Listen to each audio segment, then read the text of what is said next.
Some people don't realize how quiet a place has to be before it starts feeling wrong.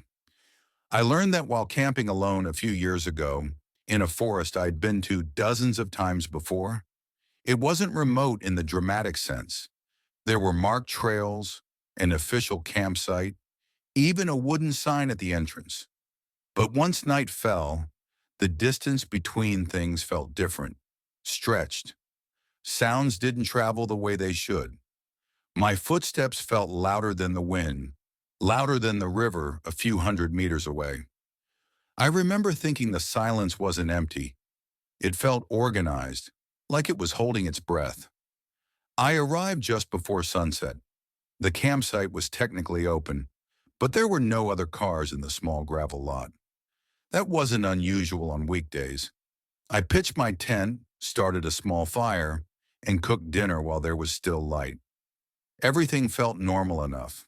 Birds settling down, insects starting up, the forest doing what forests do. Still, I couldn't shake the feeling that I was slightly late for something, like I'd arrived after an unspoken deadline. The first strange thing I noticed was the fire pit. There was ash in it, warm ash, not glowing, not smoking, just warm enough that when I held my hand over it, I could feel heat. I told myself a ranger or a camper must have left earlier. I didn't think much of it at the time. That was my mistake. When it got dark fast. No moon, thick tree cover, the kind of night where your flashlight feels like a fragile bubble instead of a tool. I sat by the fire longer than I planned to, not because I was scared, but because going into the tent felt like closing a door I might need open. Around 10 p.m., the forest went quiet, not gradually, all at once. The insects stopped. The wind died down. Even the river sounded farther away, like someone had turned it down. I remember checking my phone, thinking maybe it was later than I thought. It wasn't, just after 10. That's when I heard footsteps. Not close, not rushing, slow, measured. Somewhere beyond the edge of the firelight. I stood up and listened. The footsteps stopped immediately. No snapping branches, no retreat, just gone. I waited, heart thudding, and eventually the normal night sounds crept back in. I told myself it was a deer, or my imagination. Both explanations felt thin, but I accepted them because the alternative didn't make sense. I went into my tent just after midnight.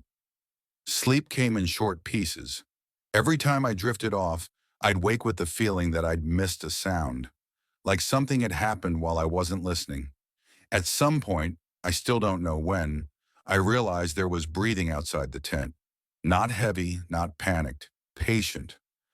I held my breath to be sure it wasn't mine. The breathing continued right on the other side of the thin fabric.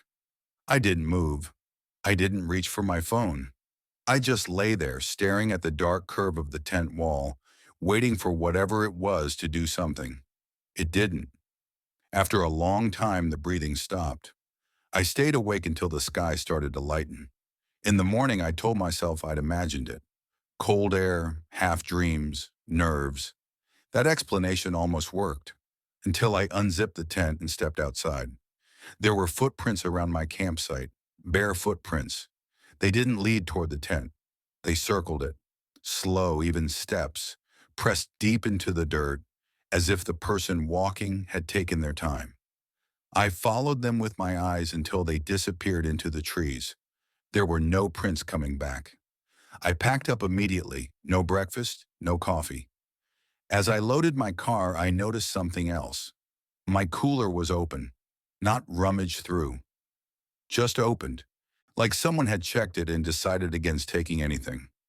Before I left, I walked to the ranger station. I asked if anyone had been camping near my site. The ranger frowned and pulled up the map. Then he shook his head. "That site's not supposed to be used," he said. I asked why. He told me they stopped assigning it years ago after repeated complaints. Campers reported hearing someone outside their tents at night, breathing, walking, standing too close. No one was ever found. I asked him about the footprints. He looked at me for a long moment and said, "Did they circle your tent or stop at the door?" I didn't answer.